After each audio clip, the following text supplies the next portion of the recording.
Skala Data Indonesia atau SDI menyelenggarakan rilis survei nasional dengan 1.240 responden dari seluruh wilayah di Indonesia, menyesuaikan jumlah penduduk dengan metode tatap muka langsung terkait elektabilitas pasangan calon presiden dan calon wakil presiden, kawasan Tebet, Jakarta Selatan, Jumat siang. Survei nasional ini dilakukan dalam rentang waktu 13 hingga 21 Januari 2024 dengan mengambil sampel sebanyak 1.240 responden, margin of error 2,78%, level of confidence sebesar 95%, dan teknik sampling berupa stage random sampling atau secara acak dengan usia 17 hingga 50 tahun ke atas. Dalam temuannya, Direktur Skala Data Indonesia Aska Amri menjelaskan, elektabilitas pasangan calon presiden dan wakil presiden Prabowo Gibran masih menempati posisi puncak elektabilitas dengan disusul Anies Muhaimin dan Ganjar Mahfud.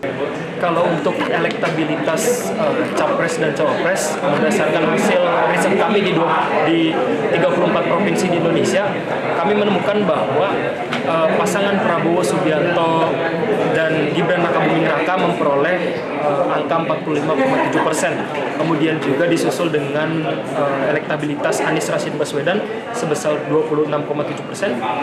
Kemudian juga disusul oleh Ganjar Pranowo sebesar 17%. Dan yang paling penting masih ada masyarakat yang masih belum menentukan pilihannya atau undecided voters, itu sekitar 9%. Jadi dalam hal ini mau pilpres 1 atau 2 putaran itu masih bisa kita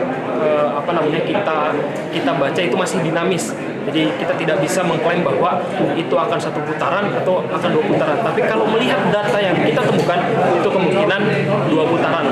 Di sisi lain, merespon hal tersebut, peneliti senior Trust Indonesia Ahmad Fadli menjelaskan, potensi swing voter yang terjadi menurutnya masih menjadi peluang suara yang cukup besar untuk para calon untuk pemilu yang tinggal menyisakan beberapa hari lagi. Ya, jadi seperti yang saya sampaikan tadi, bahwa potensi migrasi suara ini cukup besar sebenarnya.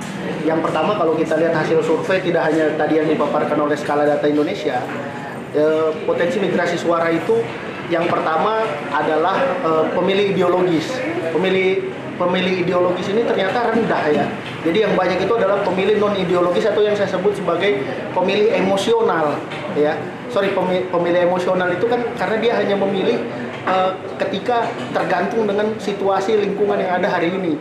Maka emosional itu bisa berubah-berubah gitu kan. Nah, itu yang akan menjadi potensi untuk migrasi suara. Kemudian yang berikutnya adalah terkait dengan yang namanya swing voters ya, orang yang masih belum, kalau tadi disebut swing voters, kalau saya menyebut strong voters.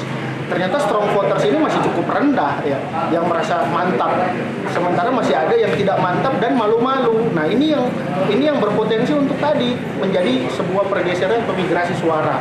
Jadi makanya saya mengatakan bahwa ketika ditanya apakah semua calon punya peluang, semua calon punya peluang untuk masuk putaran kedua ya, memenangkan kontestasi pilpres hari ini. Dari Jakarta, Galuh Anggara, Sinpo TV melaporkan.